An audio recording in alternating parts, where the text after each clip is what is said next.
Especially if you're using a DSLR, you will need a wide angle lens, a prime lens, and a zoom, at least those three. But if you could only afford one, you could afford one. And that is all right. You just have to learn to work your camera. Another thing that you would need for your arsenal, which will be tripods and stabilizers. Keep in mind, this is very important, especially if you need to keep your shots steady. A shakeable video is not something I want to watch unless that scene requires for it to be a shaky scene and stuff.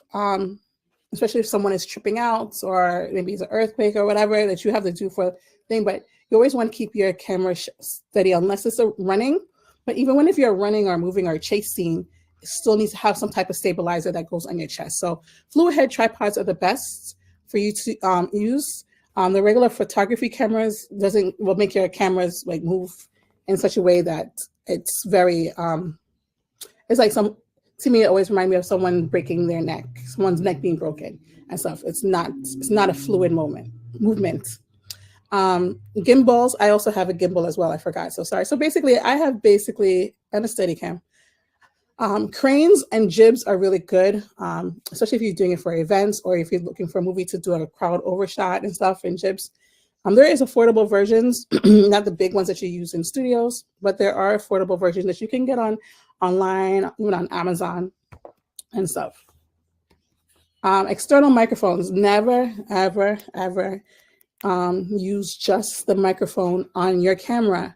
That is good only for use of when you are editing and you need to know when you are lining up the recorded audio, the professionally recorded audio. So you will need to have a lavalier and handheld, a dynamic, a condenser, and a shotgun. And you always want to record it to an external track recorder like Zoom. Has not Zoom the virtual thing, but it's a device that you can record multiple tracks on, and it will save you the headache when it comes to. So people are forgiving when they're watching short films or movies, but if the audio is bad, one of the two things is if the audio is bad, people are not forgiving. We just like, I'm not gonna watch that and stuff. So make sure your audio is always well recorded. So have the one on the camera. That one is just for you to know where, when you're placing your audio goes, but please make sure you have a microphone. Shotguns ones are usually the ones that are on the boom handles and stuff. So sometimes we call them boom mics as well. Number 4, understanding your camera settings. I'm still waiting to get into this thing. So it's very important that you know your camera. You have to understand what shutter speed is. You have to understand what aperture is. Since this is only an hour, I thought I had something else to show you, and my notes just decided to disappear this morning. But shutter speed is basically adjust the shutter speed to control the motion and blur of your exposure. Aperture manages the depth of field by setting the aperture to control the amount of light entering the lens. So aperture is basically your lens opening and closing. Your shutter speed is controlling how much light and how fast everything is coming through and stuff. So that's where you usually have I am missing a slide where I have, it's got pushed backwards. That's what happened. Okay, let's go back. So you have resolution, select the appropriate resolution for your project. Example, 1080p is the standard. The TVs are trying to force everybody to get to 4K and stuff, but it's not the standard as of yet, but 1080p is the standard. Frame rate, which determines the frame rate, is based on the desired look and feel of your video. The standard is 24 FPS, and that's for the cinematic look, but it, depending on what you're trying to do, is determining your frame rate. And depending on where your location also,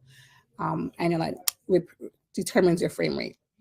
So everything basically that you're doing is depending on your location. So composition techniques. Let me check to see if I have any questions? No. Let's go back. So technical framework. The rule of thirds. Divide the frame into thirds both horizontally and vertically, placing key elements along the grid lines of your intersection. So on your camera settings, for most people don't know, I think it's also in the iPhone, that you can learn to frame your shots. It's all about framing your shots with your lower thirds. Betty Amade.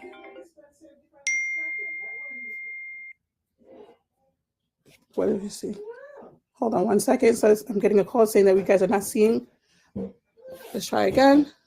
Hello? Hello? You're in my presentation? Oh, Lord, what, you doing something? Yeah, you said this is what you're seeing. I thought you were calling me. Yeah, you are. Yeah, you are in my presentation. And it's still saying presenter's view? What's that? Okay. What's president? Okay, so no, somebody else text me. I'm in a, sorry, you guys. Auntie, I'm giving a virtual presentation. Thank you. All right, so thank you for texting me what you're seeing. I'm so sorry. Let's try this again, you guys. I don't know why I tested this earlier and it was no issue. So what I'm going to do, it's going to take too long to download it as a PowerPoint. I think that's what I'm going to have to do. Excuse me.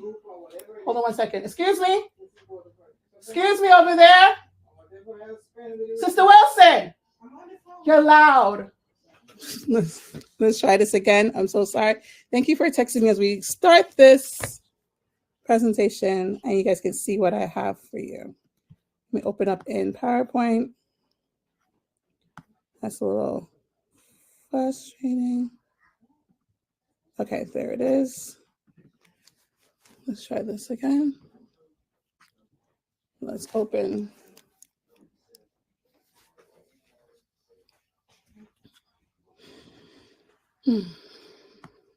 It's opening, so you guys give me 1 more second and we'll try this one more time.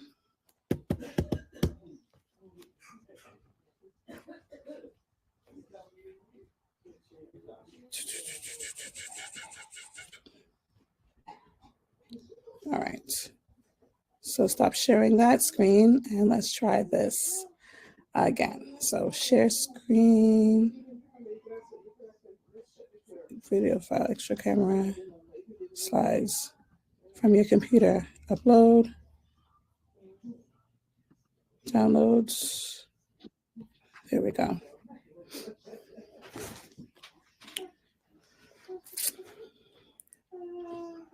Whoever texts me, thank you very much for letting me know that this is what you're seeing. It's uploading. Does anybody have any questions before I get into? All right. I have a question. What's your mom cooking? Fish is going on right now. Okay, that's good. That sounds good. All right, bye. Bye.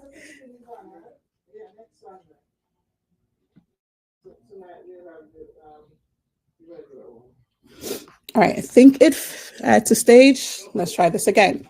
All right, I think we're better now.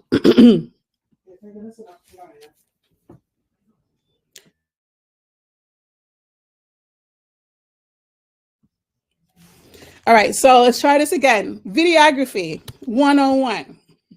Introduction to Videography. Welcome to Videography 101. Today, we will delve again into the fundamentals of videography, covering everything in a quick time of equipment and composition and editing techniques. So we're going to fly through this a little faster. Videography refers to the electronic capture of moving images on electronic media, such as digital cameras, videotapes, and other streaming media. This includes specific media as video editing and post-production as well. Basically, it involves planning, shooting, editing video footage to convey a message or to tell a story. Essential equipment that one needs is necessary, which is you're going to need things to capture the video as visually and audibly. So camera, that is the number one. You're going to need at least a DSLR or some type of mirrorless camera, camcorders, cinema cameras, drones, and or phone. So I own basically almost every one of these.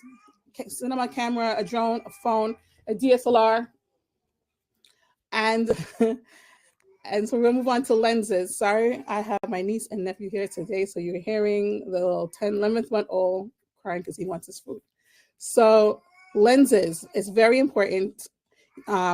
Without your lens, you cannot capture anything. You can't see anything. So you're gonna need a wide angle prime or a zoom lens. Each lens, and there's also many other lenses that will that are there, but these are the main three that you will need. At least one of them. Tripods. Keep your shots steady and professionally. Keep your shots steady. It gives you a professional look. You would need a professional tripod, preferably a fluid head. Stabilizers are great for keeping cameras steady. There's different types of stabilizers. There's ones that you put on your body. There's ones that are like in a wheel, like a in a circle wheel, like a driver's steering wheel, as well as there's one as a handlebar, and so many other things.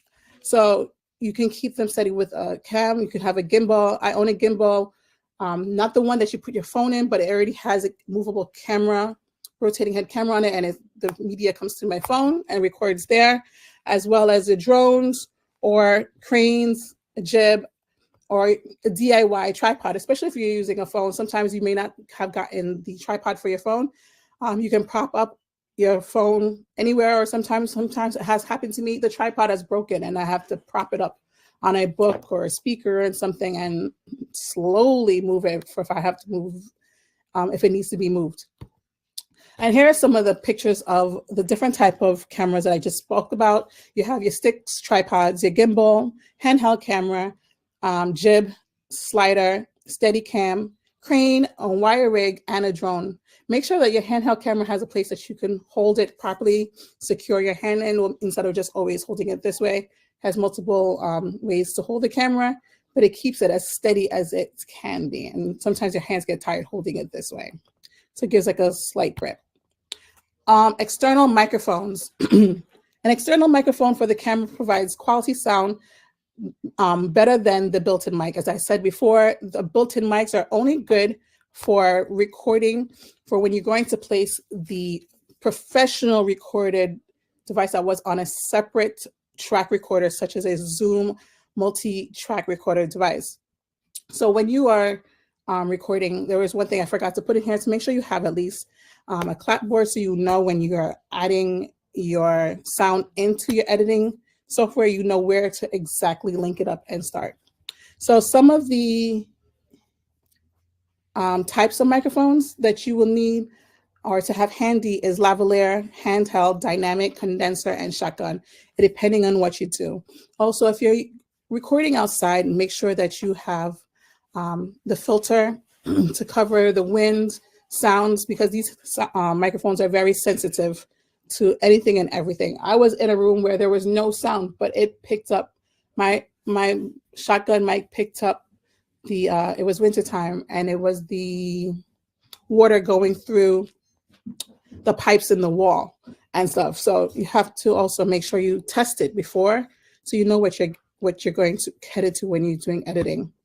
Understanding camera settings. So resolution, select the appropriate resolution for your project. Example, 1080p, which is the standard, but you could also use 4K, or maybe using something lower like 750. And depending on what you are doing. Frame rate, determine the frame rate based on the desired look and the feel of your video. Example, 24 FPS for a cinematic look, which is usually when you go into editing, the software usually always try to export it at 24 FPS. But if you want a different style, sure. But it's best to do it that way if you're trying to go for the current cinematic look. Shutter speed, adjust your shutter speed to control the motion blur and exposure. Your aperture, manage depth of field by setting the aperture to control the amount of light entering the lens. Composition techniques, technical framework, rule of thirds. We're going to divide It divides your frame into thirds, both horizontally and vertically, placing key elements along the grid lines or at their intersections. So I'm not sure if a lot of you know that. Let's see if I could find it. In your iPhone, I'm assuming also in Androids, that there is a setting for you to use for lower thirds. It all helps with your framing. That is a whole different class of to getting into more depth, but you can also find videos and everything that I said to help train you to get better at framing your work. Watch a lot of movies. If you watch a lot of movies, you just watch how the actors are placed or where they're placed. Not all the time everyone is centered. Sometimes they're to the left, to the right. Even in church, when you put the lower thirds, it's the same place with the rule of thirds, how everything looks and feels. And as divide the frame into thirds, both horizontally and vertically, placing key elements along the grid lines or at their intersections. Play with it in your camera. I don't need to physically use it. I'm visually able to do it as well. Also, if you watch movies back in the day and there were always somebody's playing the director, you saw them doing this at times. This was also helping them frame the scene with the lower thirds and stuff like that. That is one way of doing it. Next slide we're going to is creative framing, which is your leading lines. Use lines with the frame to draw viewers' eyes towards the subject. As you can see in this picture I've used, you can see this was a automatic given that this were leading lines. We're straight all the way. And there's about 1, 2, 3, 4, 5, 6, 7 leading lines on top. And then you have the 2 rows at the end and the shadows in the middle. This one had a lot of leading lines, and all the examples that you can use are rivers or tree lines, stairs. If chairs are placed in a certain way, sometimes like your pews in a church, those are leading lines. Symmetry, which also this picture has, is a way to have when 2 halves in a frame match each other. So if I fold this frame in half, it's cinematic. I mean, it's systematic. Can't say this word. I guess you get what I mean. Moving on to framing. So just as I talked about before, frame the subject with the shot using the elements in the environment, such as doorways, windows, and mirrors. As you can see in the picture that I gave you here, this has leading lines and framing. So the leading line here would be the boardwalk, and as well as the framing and the lower is the bridge with the boardwalk and the lights, and as the edge of the boardwalk, the brick side. The depth creates a sense of depth by including foreground, midground, and background elements. So here in this picture, again, you can use the foreground will be the chains right here in the front, as well as the front of the boardwalk and the bricks and the water on the edge. Now the midground will be the further along in the sidewalk, the water, and the back as well. It can be used. This one is a little complicated. The bridge, as well as the background elements are the buildings in the back, and far in the distance is further buildings, and it looks like some other buildings or some mountains or some ships, as well as the lights all the way to the right, way at the end, and the clouds. So that provided you depth and framing. And let's go back. Leading lines and leading lines, but it's not symmetry. So let's move on to lighting basics. Lighting is another one that people are not forgiven, a little bit more forgiving than audio, but natural versus artificial light. What do I mean by natural versus artificial light? Natural light is becoming the sunlight. Is it coming through the windows? Are you outside? Artificial light is when I have to bring in stage lighting and or any type of lighting, even if it's the lampshade in your room, any type of lighting that you have to plug it in or battery operated is your artificial lighting. Shooting under natural light saves a lot of time and effort. Done right, your video will still look professionally shot. Taking advantage of natural light is very simple. A lot simpler than lugging around a heavy lighting kit, but I know we all need and want to use our lighting kits. But using artificial light can give you a great look, but you will need to add a lot of work for the process. And in the film world, we use both together and stuff. So you will use the natural light that you have, and then you will bring in any lighting kit, artificial lighting that you need to enhance it. And sometimes you don't, you just may not want to use it at all, but the artificial light softens the look and stuff. A lighting kit, you can get the soft look, but it's a little bit harder to manipulate, and you have to know what you're doing. And that's where cinematography comes in. All right, so importance of lighting. Did I finish reading everything on this? Yes, I did. Not only does proper illumination help set the scene, but it also increases the emotional impact of any given moment in your production. Attention to lighting adds additional texture and drama that can be key to captivating an audience and staying true to your artistic vision. The most intelligent approach is to use natural light, as I said before, as a base, considering a small adjustment with artificial lighting and post-production tweaks. Natural light brings authenticity and cost effectiveness, while artificial light provides control and flexibility. All right, the creative dance. By using 3-point separate positions, the photographer can illuminate the photographer, I'm sorry, it should have been the videographer, but photography goes in hand with film. The videographer can illuminate the shot subject, such as a person, whoever desired, while also controlling or eliminating the shading and shadows producing by direct light. So you have key light, rim light, and fill light. Rim light, we also use another word for fill light. No, key light, rim light, and fill light. And so as you can see in the 3 pictures here, just the key light is being used. Okay, backlight, that's what I know it does. Key light is just the only one that's being used on the guy on the far left. The middle is the key light and rim light, which is also backlight, how his face is more glowing. And then you have all 3 lights together, as you can see the example, which is how you do 3-point lighting. So, so you have the camera, and then you have the actor or the character in front of you, or the object, or whatever it is. And then you have your key light to the left, which is your primary light source on the scene. And it's the most intense and direct light source, and it illuminates the subjects or actor. Your film light cancels out any shadows created by the key light, and it doesn't create its own shadows. Less powerful than the key light, and is placed opposite of the key light. And then you have your backlight, hair light, rim light.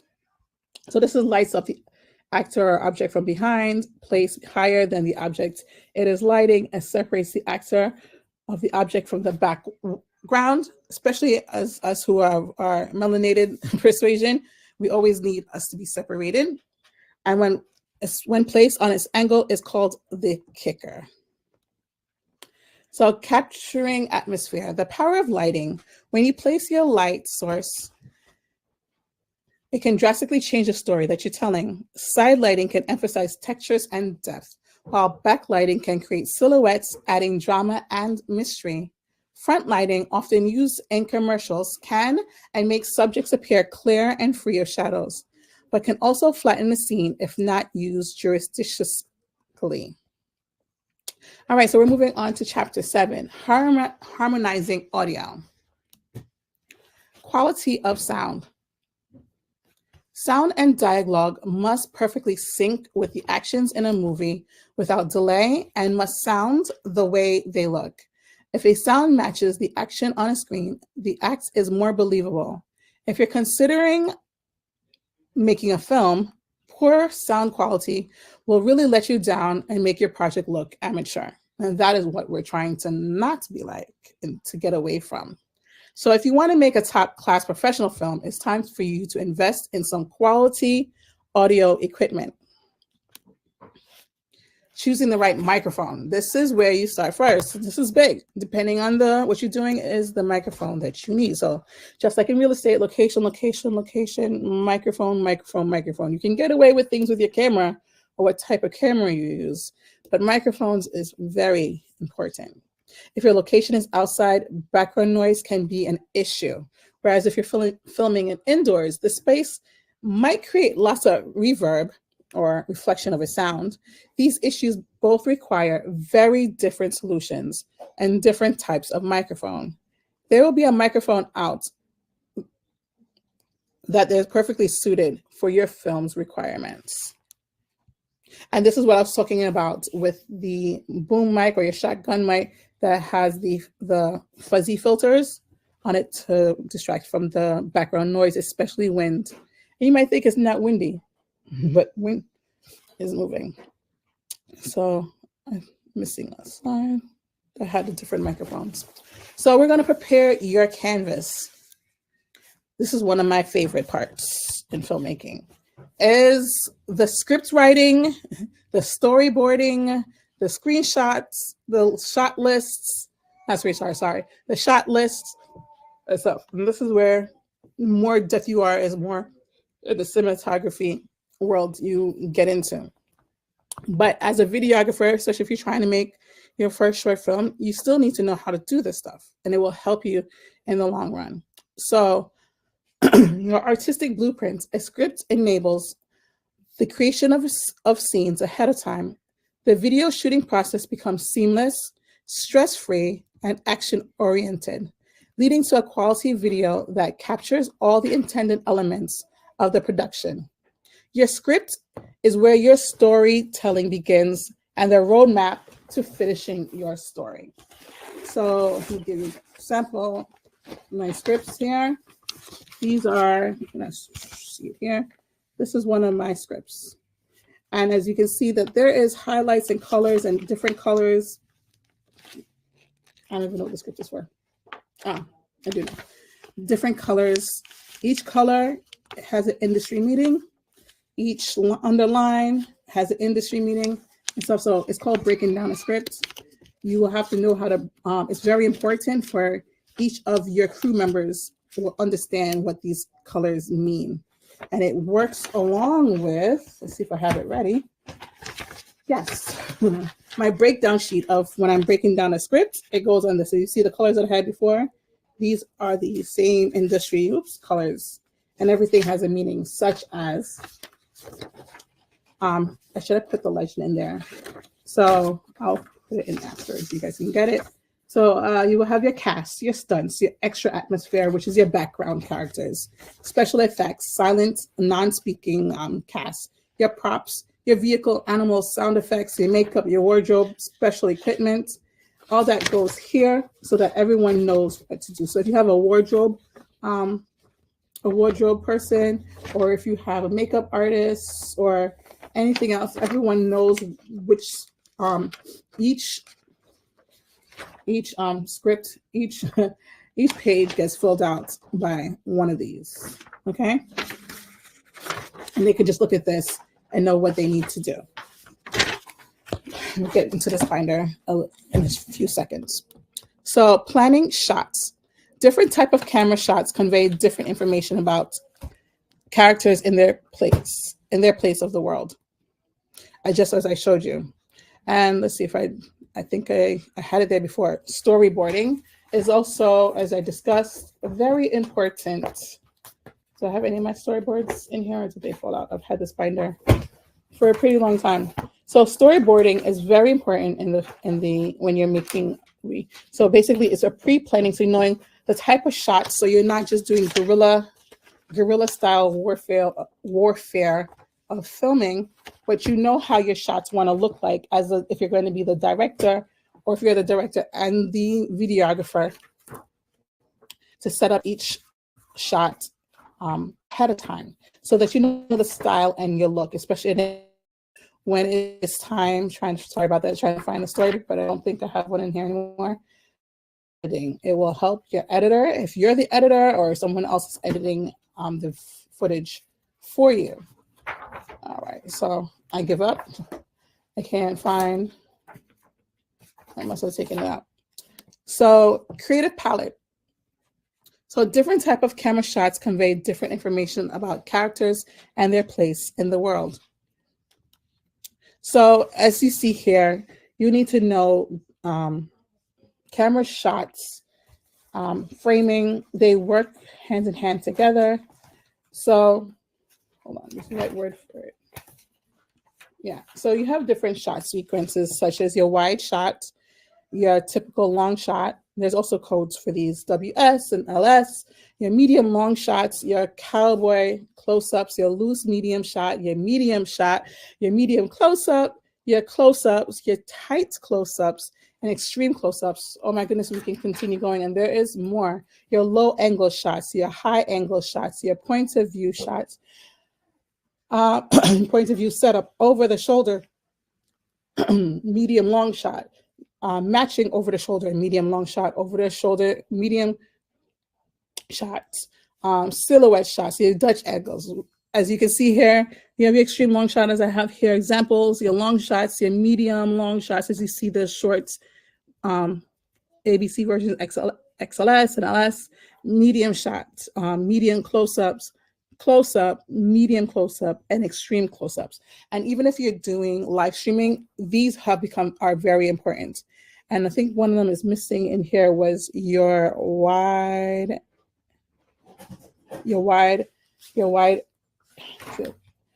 shot, which is also your establishing shot. Anytime you are starting a scene, you always want to establish the shot. It's either by the location, and that's the same as your wide shot. And so here I have an example of how to angle your cameras and the motions and the shot size for when you need to do this. This is a quick guide. You have your eye level Dutch, low angle, high angle to top angle over the shoulder. And those are your angles. Your shot size is close up, extreme, medium shot, long shot, extreme, single, 2-shot, 3-shot, and point of view. And your motion is 360 degrees, your zoom, your pan, tilt, dolly, crane, and just random. And so I have here a couple definitions for, the effects of the shot types and definitions. Close up shows detail of subject and can create emotional connection for an audience. Extreme close up, a tightly framed shot showing extreme detail, perhaps eyes or mouth. Mid shot shows subject in some detail whilst still giving some context. Wide shot establishes, then like I said before, your establishing shot, the context and setting for the subject. Low angle shot, which is basically going to be looking up. It gives the impression of the subject matter is powerful, and the high angle shot looking down gives the impression of subject matter is vulnerable, or they feel small, or depressed, or whatever. That type of feels. Here again, you have some examples of your camera angles and shots. Your establishing shot, which is just a wide shot, which is showing your location of the scene. Like if you watch Friends, you always saw, or any other sitcoms, you always saw the outside of the house first. And Friends, I don't know why it popped into my mind first, but it did. Then you have your wide shot, your medium shot, your close-ups, your medium cutaway, high angle. And so when you are filming, you don't always just want to stay in one angle or in one shot. You want to do a blend. So you will start establishing, then you may be going to a wide, a medium, then maybe back to a wide, and then a close-up, and then and then a tight shot. So you have all these different ones here: bird's eye, point of view, which is the close-up, perspective, reverse, over the shoulder, 2 shots, extreme close-ups. And so you want to keep it fluid. You want to keep it moving. If you watch TV or movies, you will notice the camera is just never just this wide open thing. Visually, as humans, we need movement and stuff. So that is very important. Even if people are sitting, but you need to keep the camera moving. So, and then also here's a guide for your camera movements, as I spoke about movements just now. You have your dolly, which goes straight forward, and back. You have your boom jib, which is up and down, your truck, your roll, your tilt, your pan. The bottom part you don't need. Establishing shots in B-rolls is a narrative feature to create a sense of time and place and adds layers of meanings to the story. Establishing shots at the beginning of a scene of the city shows, exteriors of buildings, as we talked about before. Your B-rolls are very important for you to use. It's extra footage that you add to supplement of the main video clip. Sometimes you hear like you're watching interviews and then you of a person sitting down and talking, and then you see it cut away to the person's hand of that being who's talking. So that's like an example of a B-roll. So editing as a creative canvas. We are almost done. Introduction to editing software. You're going to make the film. What now? You have to edit it. So all video editing platforms will afford you the basics of post-production, like importing and exporting, editing in a timeline, and has also set up file management and add your transitions, your titles, and your basic color correction. Sculpting your narrative. Try meditating to your calm mind and reduce stress. Sometimes it feels very overwhelming. And then, I'm sorry, this is not part of my thing, but let's use it. There's something erased. What is this? So I need to get into a place, I'll play some music or whatever, and then it's time to get into it. So editing software that I will need for you, that you can use, and I preferably use Adobe Premiere Pro and After Effects. I'm also trained with Final Cut Pro, and I have used DaVinci Resolve in my Adobe. Then for those who can't afford any of those, you can use OpenShot, as I researched it some time ago. It's a free software, and if you have a Mac, an iMac or a MacBook Pro or whatever, use iMovie, especially if you're beginning in editing. I am never allowed to touch again, according to my film teachers. I can't use iMovie. I forgot that it even exists. And so editing tips, import your footage into video editing software, and then make sure you organize it, create bins, put all types of things in the same bin. So maybe like all audio bin, video footage, or maybe like outdoors in that bin, or scene 1 in this bin, scene 2, scene 3. But arrange it into a cohesive, arrange it in orderly so that you can create a cohesive narrative. Cut unnecessary footage to maintain pacing and keep the audience engaged. Pacing is very important, and also the audio and the music that you choose helps pace your film. Add transitions, titles, and effects to enhance the visual appeal of your video. And the 0 disappeared. Write, shoot it, edit, repeat. We are done. So that is the words I live by: write, shoot, edit, repeat. And so final thoughts to recap: videography is a blend of technical skills and creative expression. Practice regularly to improve your skills and develop your own unique style. Remember to experiment and to have fun with the process. So here, my formula, something really went wrong.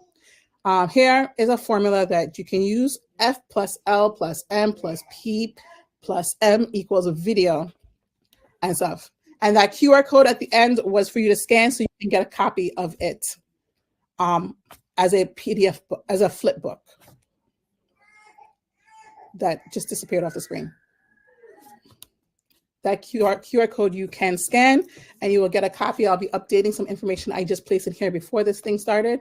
And you can help this to use you as a guide for helping you create your first film. And that is all. Thank you so much, Cheryl. Very much. I want to inform everybody now that we are transitioning. We are going to go back to our main window. Our main window needs to be refreshed. So if you're going back and you're leaving this, please refresh your page, your general page on northeastern.org/com workshop. Just refresh it and you will see the new link on the main page for our 2 o'clock session. It is starting in about 3 minutes. So we look forward to seeing you there. Thank you so very much. Take care, everybody. Bye-bye. Bye-bye.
Hello, everybody. Welcome back. We're thankful that you are able to transition from our breakout webinars, and we hope that it has been a wonderful, wonderful presentation for you in the areas of videography and podcasting. We are coming down now to our last presentation in our general room here today, and the topic for today is let's get real about streaming and audio.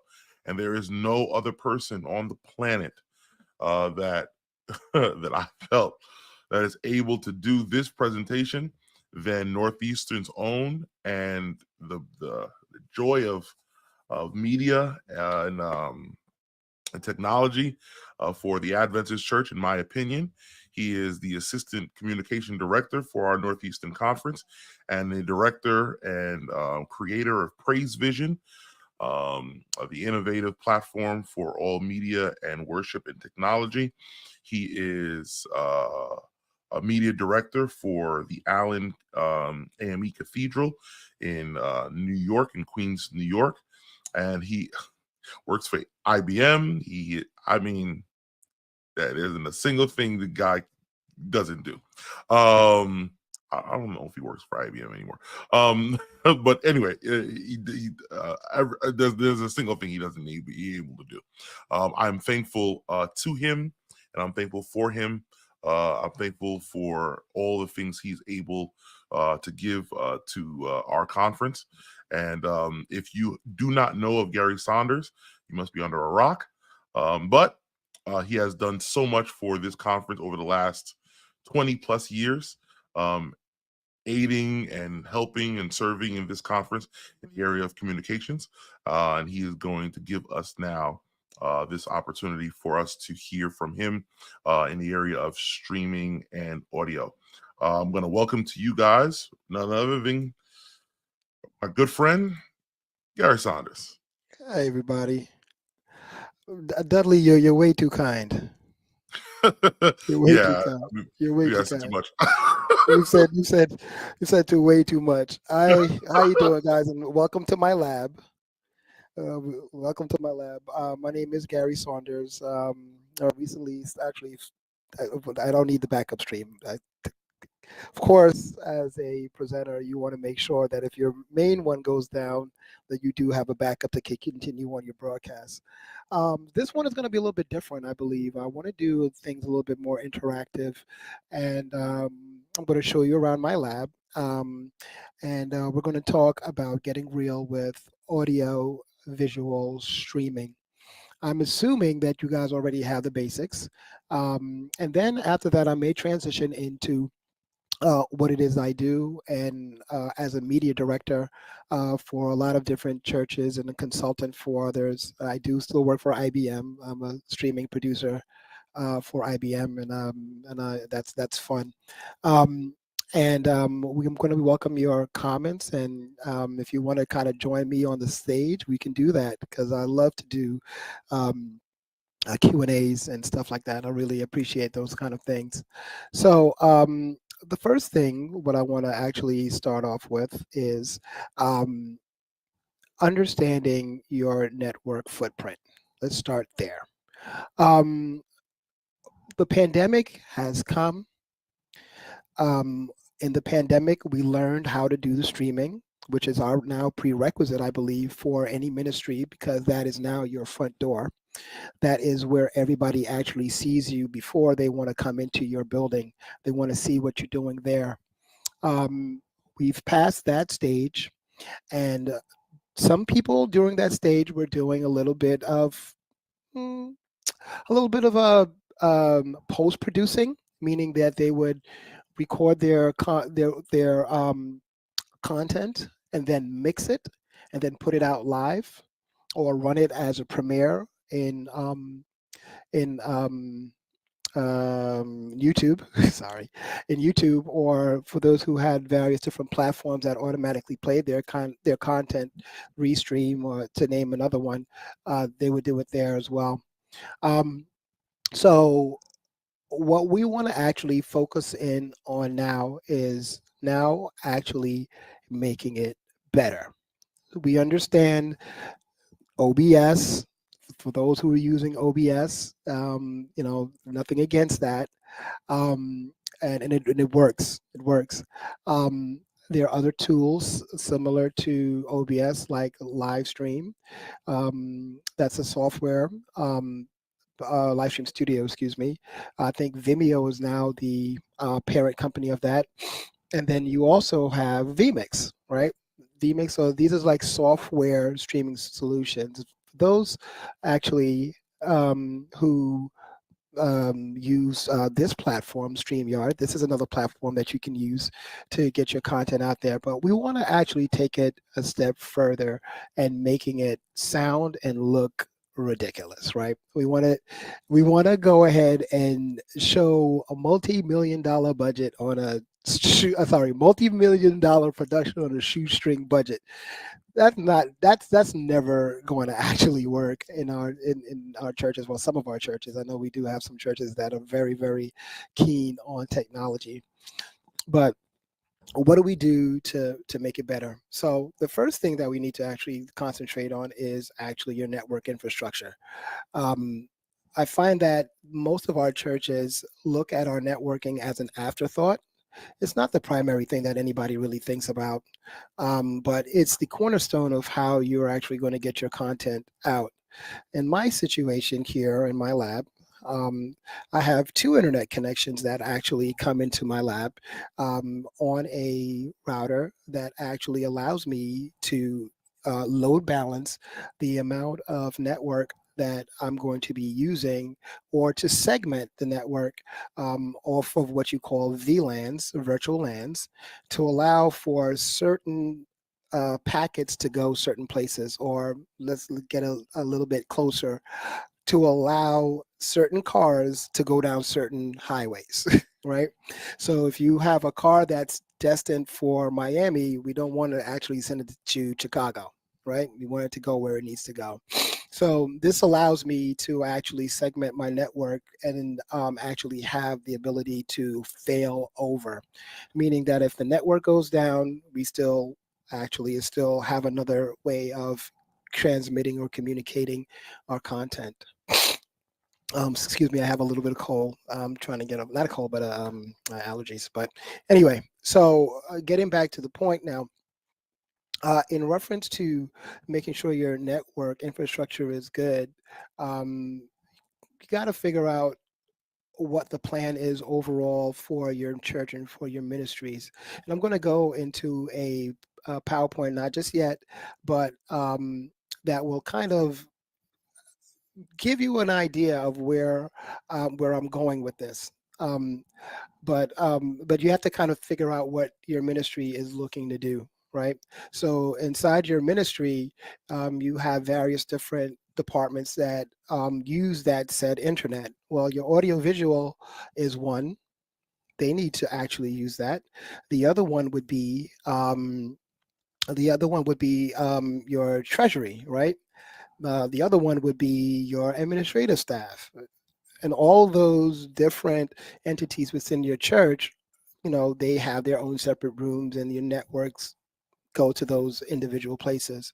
One thing that I said is very, very important is making sure that you can segment all of those things, meaning that, of course, these have individual highways for these individual cars, and they need to not actually see each other unless you tell them to.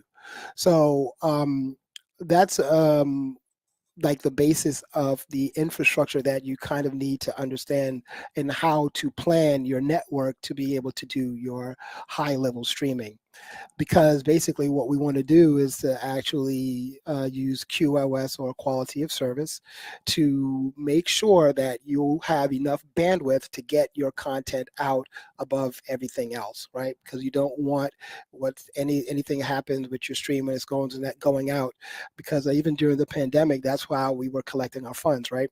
So a lot of the churches were putting their content out, asking for people to remit their tithe and offerings. And if they did not get the stream out, the tithe and offering did not come in. So we got to make sure that our virtual churches still able to get the money in. But basically, when it gets down to it, again, if you have any questions, comments, You can actually post it here. And anything I've just said, you can stop me and ask anything at any point. Um, this feels kind of weird, actually, sitting back talking to no one, so to speak. But anyway, uh, so what I want to do now is I want to kind of talk about we talk about the network portion of it. Now that we have the network infrastructure set up, we want to talk about bandwidth. The bandwidth that is probably I think at this particular the minimum that you should have is at least 100 megabits up and down. At least 100 megabits up and down. Um, um, and the reason why I say that is that we want to be able to push, and depending on how your infrastructure is, if you want to send a primary and a backup stream. But if you think about it this way, um, each stream that you're sending is, if you're using, I guess you're not, yeah, it depends on if you're using like YouTube. I think YouTube has the ability to do a primary and a backup. But each one of those is going to take up a percentage of your network, right? And then if you have other things sitting on your network, you don't want to actually, make that kind of die. You don't want your network to die, so to speak. So, you could probably get away with 50, but I would like, I mean, if you could get a gigabit, in some places they have gigabit networks, that is very, very important. Make sure that you have enough bandwidth. So I always state that it's better to have it and not use it than not have it and want it. We don't want to do that. All right. So that's really important. So we have the infrastructure. Now we have our bandwidth. Now we need our streaming machine or streaming portal. So that being said, I'm going to go into my toolbox, guys. I'm gonna actually show you my toolkit. All right. So I'm gonna pull out my bag here, and let's see what we have in the bag. What we have in the bag. All right. So depending on what you actually, how you want to set up your infrastructure. I don't, initially I would say, let's go with a software solution, but there are times where I've actually had software failures, so to speak, and then it takes down like some streaming boxes, like a new tech TriCaster or even a vMix machine. But for those who build solid ones, they're good, right? So these are some, I believe, of the industry standard units that people use. And I'm just going to turn around here now so I can actually show you a little bit better. Hold on, let me just move this over here. Okay, so show you a little bit better. This is the ATEM Mini ATEM Mini ISO Extreme. This is a really, really good unit. I know many of you probably have this. It has 8 inputs, and it has 2 outputs plus a USB, which is really, really good for attaching hard drive sources for recording. So you could put your hard drive right inside here, and it actually record your content directly to the hard drive. The interface is really relatively easy to use, and with the ATEM control, I believe that you should be able to live stream directly from this unit as well. This is the HDMI version, which has 8 inputs and 2 outputs. Most people use it as a program out and maybe a multi-view. And then you have this. Well, this is also one of the units that I tend to like using a lot. I use it primarily, actually, when I do a lot of live streaming recordings, actually, which is really cool. So I have 8 inputs, just like this one, but this was a little bit different. This is SDI, right? So with this SDI version, you have 8 SDI inputs, and then you have 4 SDI outputs, which is really cool. So you can do things like program out, multi-view and still have two remaining to do various different things. Like if you want to send something to a confidence monitor, you can do that. Or if you want to send something into Zoom, a lot of people still want to use a lot of people still use the hybrid type technologies to still push their content into Zoom. And I know quite a few churches that I work with now, they still do that, primarily for the hear the no, I don't want to say hearing, like hearing for the hearing impaired, for those who do sign language. They actually create a little room specifically for them that they can go inside there. They have somebody that's sign languaging, doing the signing for the video content that's coming in. So that's a really cool use of technology. But then you can send various different inputs, outputs down that line. So this would be one of the outputs that they're very, very, very good tool. And then behind me, this is vMix, right? So this is a software production switcher. Very, very powerful. Of course, you could do lower thirds inside here, but you need a third party piece of equipment to do that, software to do that. This actual unit is really, really cool because you could do a lot of the things inside of it, which is really, really cool. So you do lower thirds, you could bring in remote people that does now have the ability to tie into Zoom and bring Zoom directly into your presentation. It has its own connectivity protocol for bringing its own people in, like vMix call, that's what they call it. You can bring people in with that. Has the ability to do SRT, which is going to be very, very important for a lot of people in the future, for those who are building out their infrastructure to do more than just streaming, but to ingest other people's content. That's, yeah, that part. Okay. So here are the various different tools that you can use to actually be able to switch your cameras. Each one of these would go into a camera, just like this box here. This one has about 8 inputs. Yeah, I could take 8 inputs inside this one, and then it's which is similar to this. But the only difference between this one and this, the vMix, would be what you call the latency, where there's no latency with this one. With the vMix, depending on what you're sending your signal to, there will be a little bit of latency. So you have to be very, very, very, very careful about that.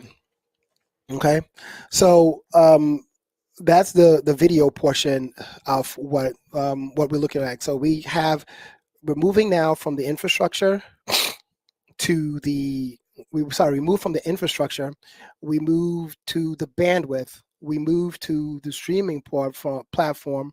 Now we want to actually talk about getting getting the audio into your streaming box. Of course, you have various different cameras. It's either going to be HDMI, SDI, or NDI nowadays. That's going to get your content into your production suite. But we want to actually think about actually doing some audio. So down here, excuse me for a second. So down here, I have my like everybody has these laying around their house, right? So I have a X32 rack that actually provides my audio directly into my streaming box, so I could be able to mix various different things. So I see a comment in here. Is this session about audio or video? It's actually about both. All right, it's about both. So we're going over a lot of different things here. All right, so this streaming unit, this ATEM, not ATEM, excuse me, the X32 streaming unit, I think you have other ones, similar like the M32 core is another unit that you can use. Now, the reason why I would say, hey, look at that, because it depends on, again, how your network infrastructure or your audio infrastructure is, your network infrastructure, how it's going to be tied in, because some of it on that infrastructure, like what I spoke about earlier, would be your audio, right? So imagine this: you have your mixer having two inputs, but you could also send whatever inputs wherever else you want to send it, inside of your infrastructure. Meaning that, let's say you have a room that is upstairs inside of your building, and you got your content that's coming in from here, we could just send that audio straight upstairs. So using Dante, I know it's you know that's a whole other thing that we can talk about at a different time. But that's one way. That's one device. The other device that I was looking for here. Hold on, let me see. I know I have it around here. Oh yeah, so here it is. So I'm using it. I thought had another one, but oh yeah, it's in my other bag. Hold on one second. Is this right? You have your audio interface. So basically, your audio interface could go exactly into your streaming protocol. Sorry, your streaming encoder, and then you have your USB feed. It goes directly into this. Your inputs go into here, both line or mic level. That's something that's very, very important. A lot of people tend to use the mic level for sending their audio signal into their mix, and it becomes overdriven and it becomes distorted. All right, so you have to be mindful to use the line level wherever applicable. Okay, be very, very, very careful of that. Yeah, this is really about maybe 80, $90 for one of these units, and it'll make you a world of difference, um, for those who are still using, the hard line or hardwired connections, or analog, I should say. Okay. So that's the audio, getting the audio into the production switcher. With this switcher here too, it does have line, like mic levels, but inside the software it has some line level options where you can put this is a 1/8 inch to an XLR to get your audio inside of the switcher, which is pretty cool as well. And it does have a really cool feature as well, is that it has a delay inside of it. So you could be able to delay your audio to make sure it stays in sync. That's very, very important, because what we don't want is out of sync audio on our live streams. How can Antonio M says, how can a church implement software mixing for live services using a digital board? Um, that's relatively, I'm not going to say it's relatively easy, because you're asking the question and some people may be having that challenging. You can use Logic to do your live mixing, but it really depends on how your console and how your infrastructure is set up. And I keep on going back to the infrastructure part. I also stated something earlier about Dante. Dante is an audio and visual digital signal routing software. It's before it was just audio, but they now incorporated AV that allows you to send various different signals over IP, right? So it's audio and visual over IP. If your console, is using Antonio says X32 board. Am I to assume, Antonio, you have two X32 boards, or is it just one? I just need to actually get a little bit of clarification, and while I continue. So I thought that well, another way of implementing the audio for this one. So all right, okay. So I'm assuming that it's one X32 board, and then along with that, you want to get the output of the X32 board into a DAW like Logic or Pro Tools or Reaper, and then do your live mix from that. Am I coming down the lane correctly, Antonio? Just let me know. All right, while I continue. Um, if you're going to be using a digital console, there are two prevalent um, protocols for you to actually, okay, cool, I got you. There's two prevalent protocols that you would be able to use to get your content into a digital workstation, a digital audio workstation. That's really what a DAW is, like Logic or Pro Tools, would be for you to either use a Dante card or MADI, and actually even SoundGrid. I've had experience with all three of them. Some of them have been really good. Some of them have been nightmares. But you are able to use those three. Those are the three probably top ones. I think another the one that everybody's been starting to use now is AVB. AVB. So, but the one that I'm going to talk about now would be Dante. So, Antonio, what I would suggest for you to do with an X32 is to get you a computer or get a Mac Studio, right? Put your Logic on there, and then get your Dante virtual sound card, right?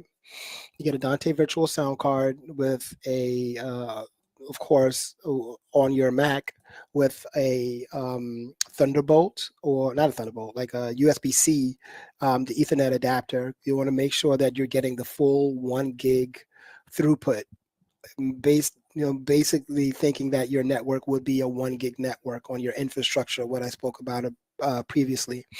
So once you do that, Antonio, that would allow you to like with this oh, hold on, tools. So yeah, expansion X32 Dante card. You get that and you put it in the back of your console. Yeah. Can it be done via USB or limited? No. If that's going to be the case, Antonio,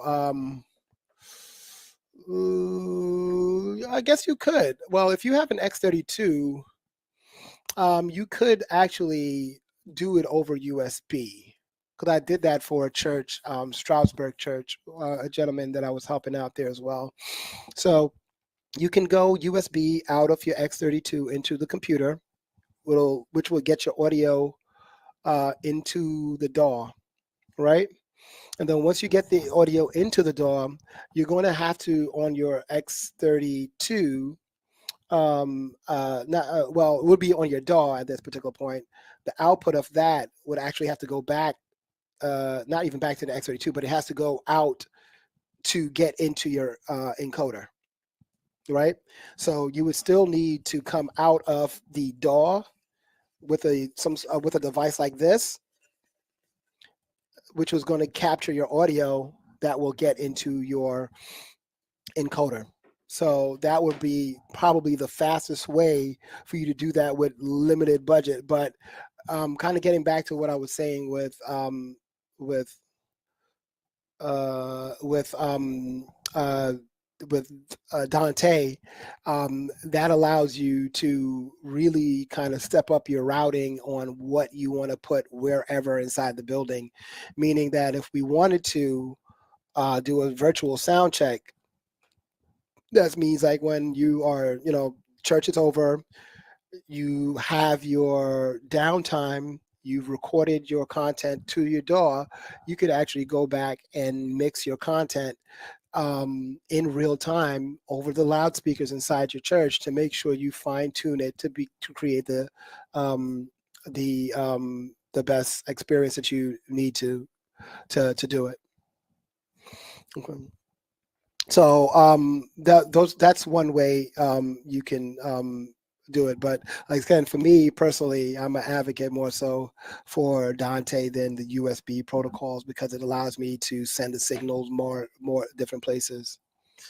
Okay, for streaming, do you prefer a hardware encoder or software encoder? Well, I have both, and it really depends. I do have I don't know if you can see it here, but no, this is a Black Magic web presenter. It does a really good job. Teradek cubes do a really good job, and of course vmix, they all do relatively the same thing. I don't necessarily have a preference though, Tristan. And how you doing, man? Good to see you. I don't necessarily have a preference in which one I would use. I mean, it just really depends on what the context. Like the reason why I use this Blackmagic 4K that web presenter is twofold. Number one, I have an encoder box like for closed captioning, right? So that's how I get the closed captions to my stream. You know what I mean? So that's really that's why I do it the way I do it there. But that doesn't necessarily mean that you can't use other applications to pass captioning. But I know that vmix doesn't do that. They don't allow you to pass captioning in vmix, but on this machine I have not Windows, excuse me, I have Live Stream Studio that does allow you to pass captioning. All right, so that's those are two things that you could kind of think about in doing that. And for Logic, do you have a suggestion for low latency plugins? Um, Man, that's a class in itself, Tristan. And I don't necessarily have enough time to really, and I've tried to make this kind of a high level as much as possible. And we probably need to do a more in-depth, uh, s- you know, 3 or 4 hour long session on actually mixing and doing all those kind of things. Um, but yeah, Waves offers a bunch of different suites. Sorry, a bunch of different solutions in its suite for low latency plugins. But again, you know, um, I'm not going to go out and tell you that there's just one plugin that's going to magically do it for you. That's not how this works. It's going to take a lot of trial and testing to basically come up with your sound, because really 90% of what these plugins are actually doing is you could actually do with the internal plugins that come with the software, right? So understanding gating, understanding compression, and various different things like that really would help you to kind of to expand your mix, right? So that's very important, and going forward. EQ and and actual how to even structure your plugins when you do get them, like which one comes before one, your signal chain, you know what I mean, so you're not actually overly killing your sound before it even gets to the listener, you know. That's very, but what we could always, Tristan, you could always give me a call, and we could kind of talk about that. It says, what kind of training would you recommend churches have their tech teams to go get where they can get it? Wow. You know what? I did have a presentation kind of based on that. But I don't think I'm going to have enough time to really to go completely through it. But I am going to say this. I'm going to just give my example, and then I'm gonna give you another example. I started in the church. I started doing a lot of this stuff, tinkering and stuff inside the church, right? But for most, um, it can become difficult, right? Because sometimes church members don't let you kind of do what you think that you want to do, and they don't want you to break their stuff, because that's what was told to me when I was younger. That I can't do this kind of stuff. You're going to break it, and it's not going to sound any good. 30 something years later, I have multiple companies, Stellar Awards for this kind of stuff. So it's like, it's whatever. A Stellar Award nominations actually for this kind of stuff. But it's like whatever. But I am going to say, go to your church first and just start to try to practice there. Or if you have a homes kind of solution, start going there. The next step once you understand the basics, is to go to a church that's doing it on that level. Go to a church that's doing it on that level, um, and just kind of sit and watch. A lot of them, what I'm saying is not new stuff. It's stuff that everybody does. You know what I mean? But I've taken the time personally to really sit down and have the hunger for it, to actually look and to see why things will work the way they do, how if I do one thing, how it affects something else. So that's what I really would say. You could do a lot by trial and error. And then you have YouTube, right? There's a websites like Churchfront is another is a tool that you can use, churchfront.com. They do have little tutorials on how to do a lot of these different things, as it pertains to your you know your your your tech team as a whole, right? And the other thing is this, we're kind of transitioning from just being communication directors to media directors, right? So, Antonio M, what are some tips? What are some tips we can use to mix audio better for both in-house? Okay, all right, let's get to it then. All right, so um, what are some tips? What are some tricks? Tips and tricks. Okay. What you hear online and what you hear in the house are two different things, right? But I would say that what you hear in your headphones for the online would probably be a better mix than what is actually happening inside the house, if that makes sense. So you get your headphones and you listen to that mix and you create that mix online, depending on how you're setting up uh, your channels, or how your audio is being sent to your encoder. Some people like to use buses.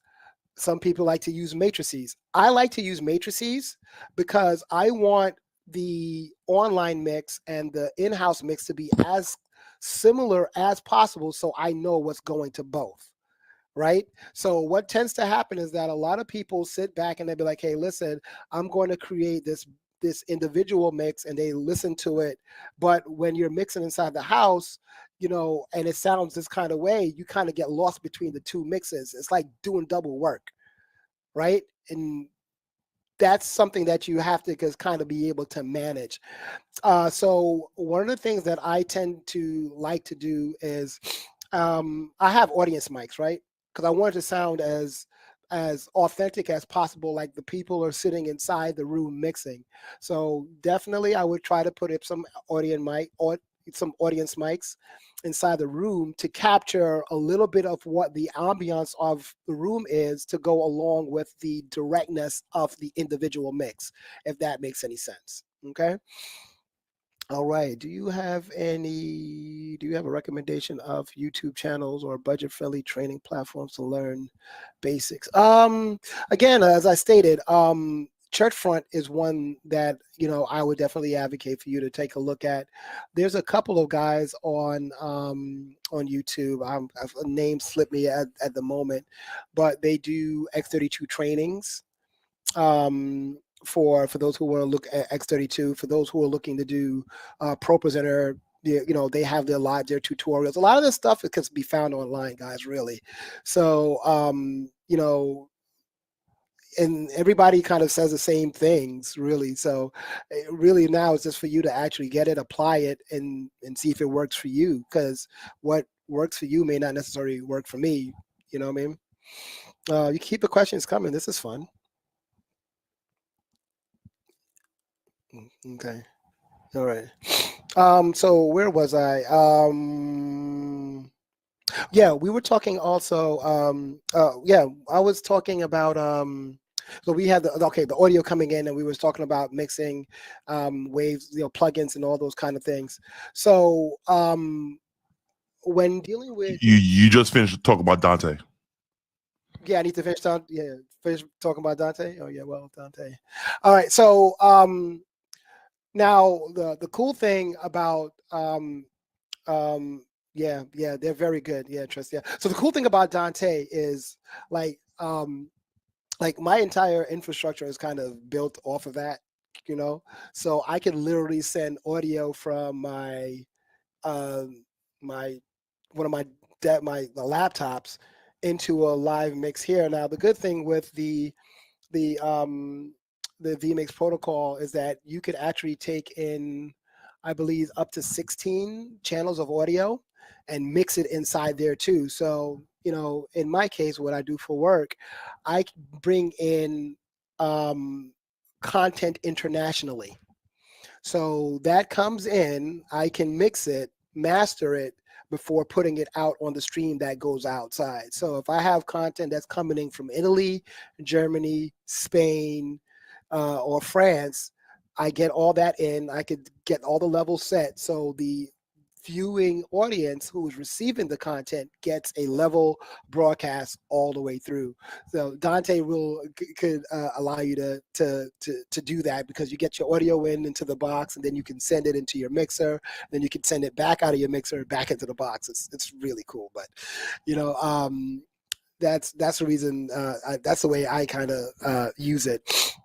And even up at Camp Victory Lake, we have our production truck, and that Dudley drives around, and inside there we have a mixer that's inside there, and then we have at the front of house we have another mixer. So how do we get the content from there to there? It's really over one small Ethernet cable that's run to the console, and then we get 64 inputs inside the truck. So we could do a really good thing. So if you say, hey, listen, that mix sounds good, well, because we got everything mic'd, you know, so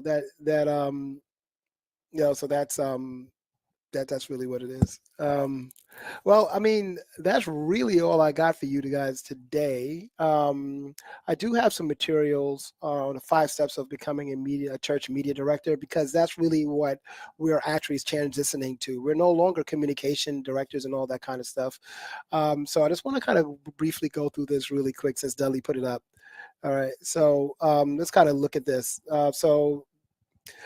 First things you got to do is decide if you are called to this role, right?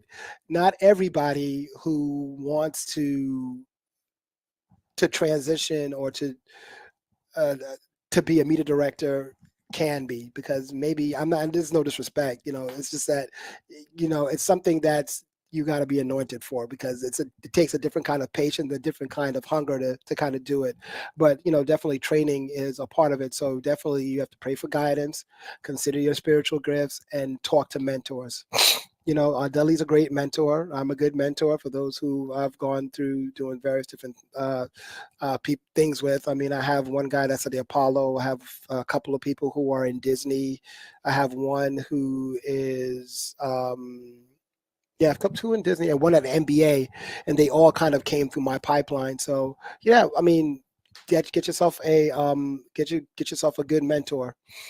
Okay, and acquire the necessary technical skills. As I stated before, learn how to operate the cameras, microphones, projectors, lighting, equipment, and soundboards. That's the basics of what you do regularly on your week-to-week worship services. Practice setting up and troubleshooting your systems, and then become proficient in editing software like Final Cut for those who are doing video. But for those who are doing audio, there would be like Logic, or for those who are using Mac, for those who are using PC, would be either Adobe Creative Suite like Premiere or Pro Tools. Gain relevant experience. Volunteer with church's media team. As I stated before, if you get to a particular level and you don't think that you can grow anymore in that particular box, go and volunteer with churches that are taking it to the next level, just to kind of get your ideas. That's very, very important. And then or even try to work with outside agencies to kind of expand your skill set. Try to do complete media internships. That's very, very, very important. I did that when I was coming up in this particular skill set. So I did do some internships. Okay. Of course, develop your spiritual maturity. Needless to say, you study your Bible daily, pray consistently, attend church regularly, give generously, share your faith, and to serve all others. Serving others is very, very, very important, guys. I can't even, uh, think of anything better than to do is to make sure that your people are always good. So for me, I'm a consultant. I do this around the world, right? And I have various different amount of churches that I do consultations with, and it's my gift, kind of to kind of help them to get where they need to go and to grow their infrastructure the way they need to do it.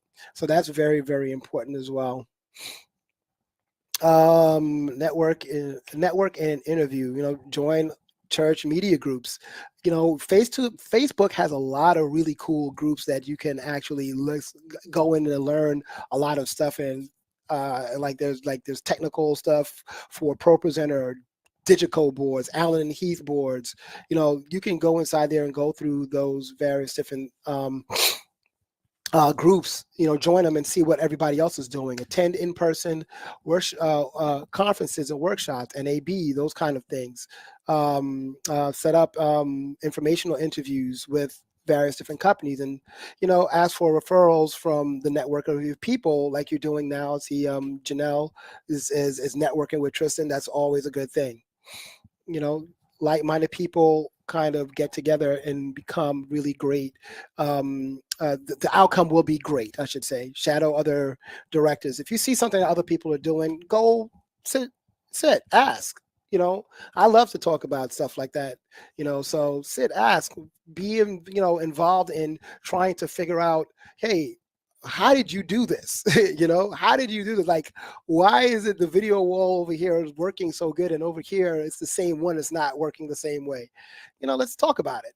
That's very, very important. All right. Here's, start as a volunteer. Again, serving others. You can kind of go through that on your own time. I could make this available for you as well.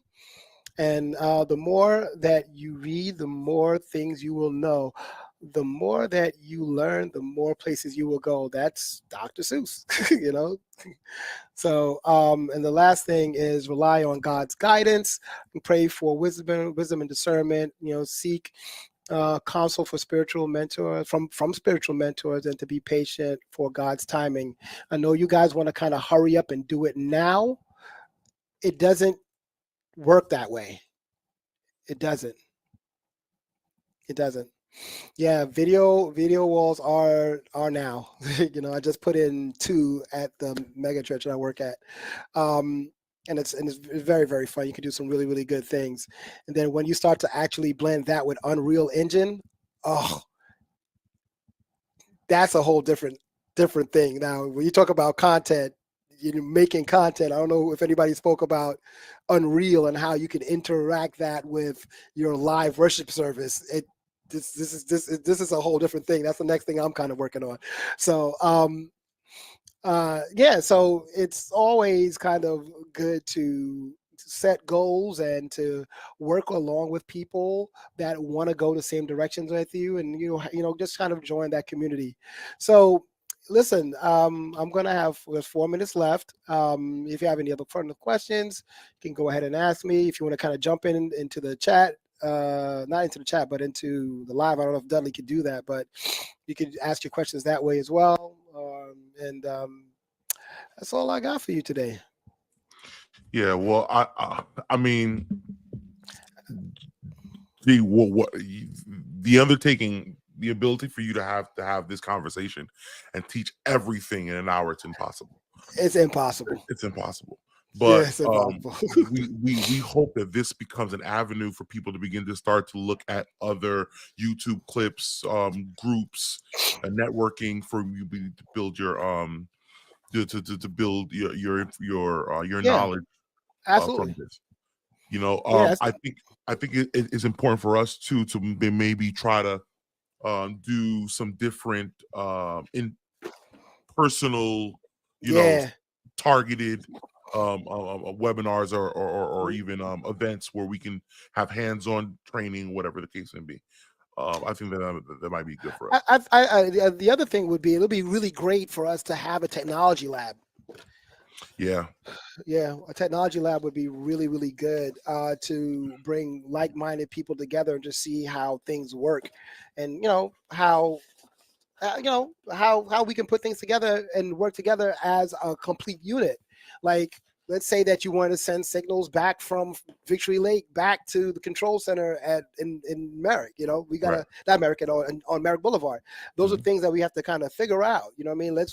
What if you outside in the park and we need to send signal back, or you want to mix it? Like, what do we do? And these are the things that I've been working on now, actually, because I have to do it. We have a event that's going to be coming up, Dudley, in June, where we're going to be outside in the park, and we're going to be using WiMAX Wi-Fi, and we're going to be sending our video signals back to our production studio and mixing it in Queens, and then sending it up Right. to everybody else, and then we're sending video back to the park, like, for playback. so it's, these are things that this is the next level of stuff. Like, how can we pull it in all your churches all at one time? You know what I'm saying? Right. So so these are things like we could, it's Lighthouse Media, right? We could do a Lighthouse whole Media. TV station.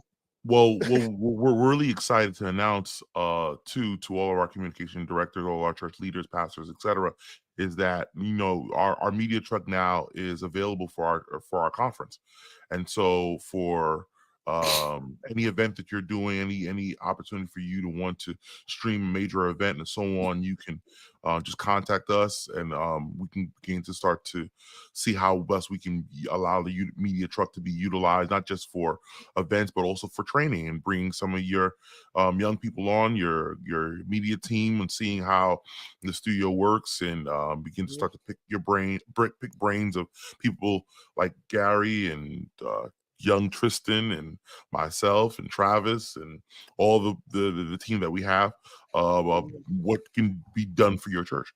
I think that might be good going forward. Gary, thank you so much, bro. You sound like you have a cold, man. You need to. You Dudley, if it wasn't for you, I know, bro. Thanks, if it man. wasn't for you, You sound, yeah. You need to, like. And now I got to go do one more thing before the day is done. The boys' day is done. It don't stop. It don't stop. It never does. Never Well, I does. appreciate you very much. All right. Listen, You got it, man. if anybody needs to contact Gary, just email him gsaunders@northeastern.org. Hopefully he checks that email. Yeah, I do. I do get it. I do get it. So if you have any follow-up questions, anything that you want to ask him, he is a wealth of knowledge. He is literally the industry's best. So we're thankful so much for the time that you've given us. Absolutely. All right. Well, folks, thank you so much.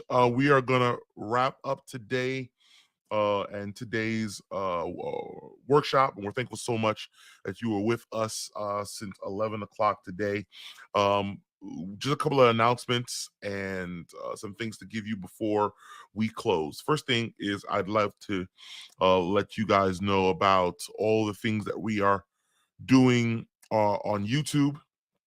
There are a lot of free content for you to use. We are working extremely hard to make things very easy for you. So please utilize the content that we have available to you and for you, for the benefit of your churches and for your particular ministries.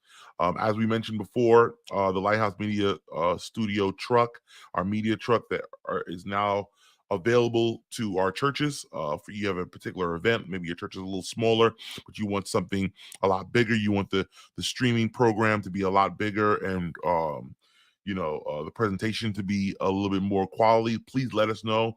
We are available to help.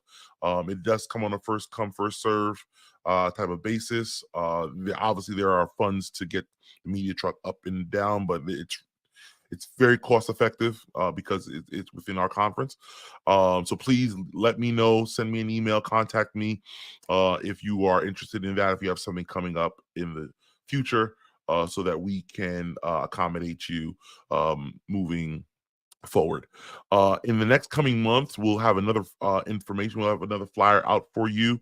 Our main man, Tristan, who's in the comments today, he's going to be doing a presentation next month on branding and graphics. I know there are a lot of people who are very, very big on trying to upgrade their church branding and make sure that their graphics and all their things are really tight. We'll have a specific webinar class simply on graphics and branding coming up next month. So look out on our Facebook page and our Instagram, and hopefully you're following us on all our social media platforms for information on what's going on in regard to that particular event in the near future, hopefully within the next couple of weeks.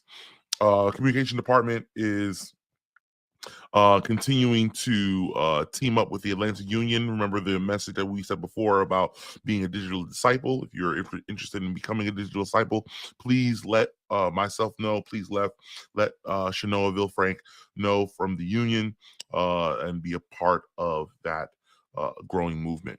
Again, thank you very much for your participation in this regard. And if there's something that you would want to continue to see, if there's something that you would want to have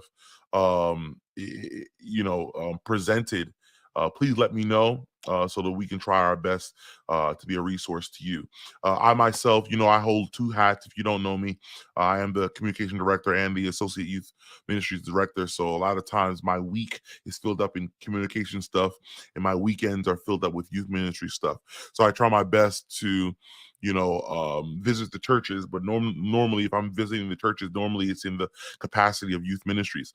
I know there was a comment before about visiting the churches and sitting down to help. I'll try my best to do that, but I'm only one person, and now I'm down to a smaller staff. So we're trying our best to accommodate you. But emails, contacting and reaching out for any particular help is always needed. Please let me know where it scratches or it itches so I can scratch whatever the terminology is. And we'll help you in that regard. Finally, I want to thank everybody for their continued support of the new Northeastern Kids. It has really become a large and growing content and resource. And so I want to thank everybody for their support and constantly resharing it to different people and different young people who might be blessed to use it and to see it.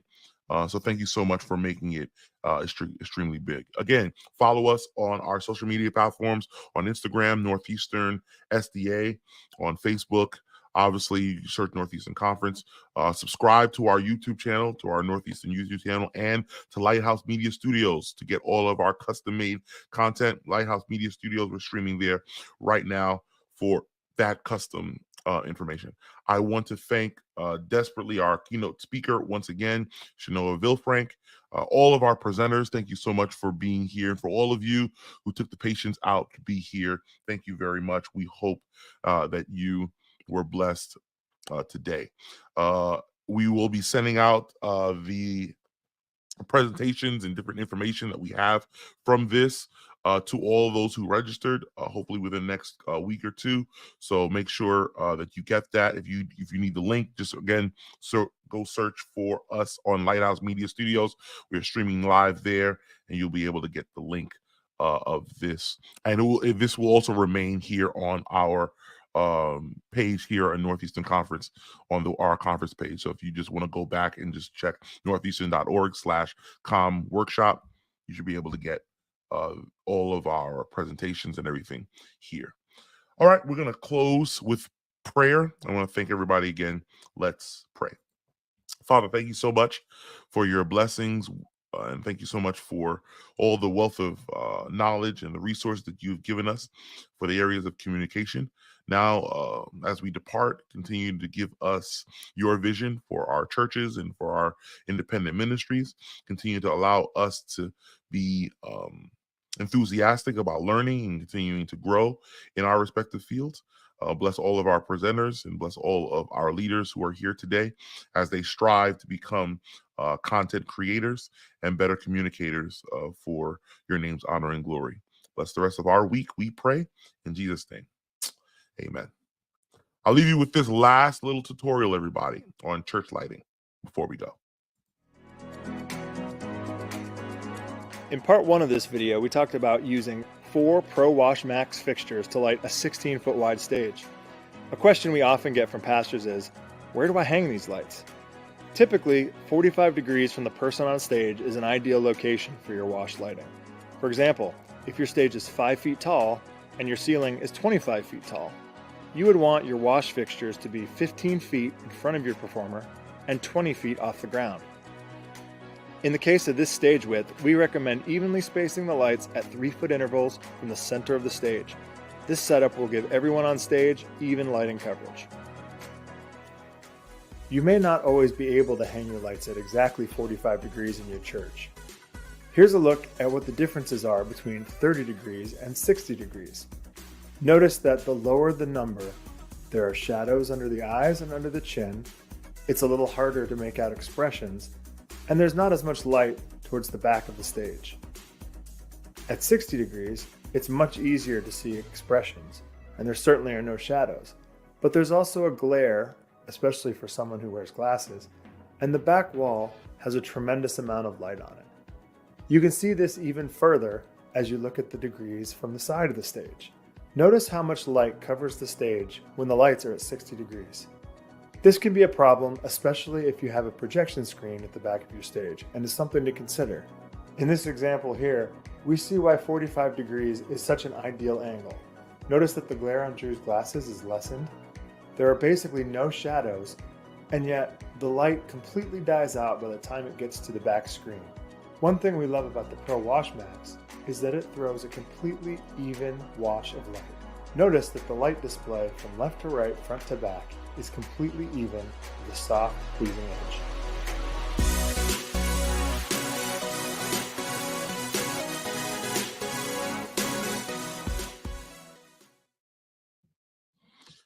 Take care, everybody. Be blessed. Have a wonderful week.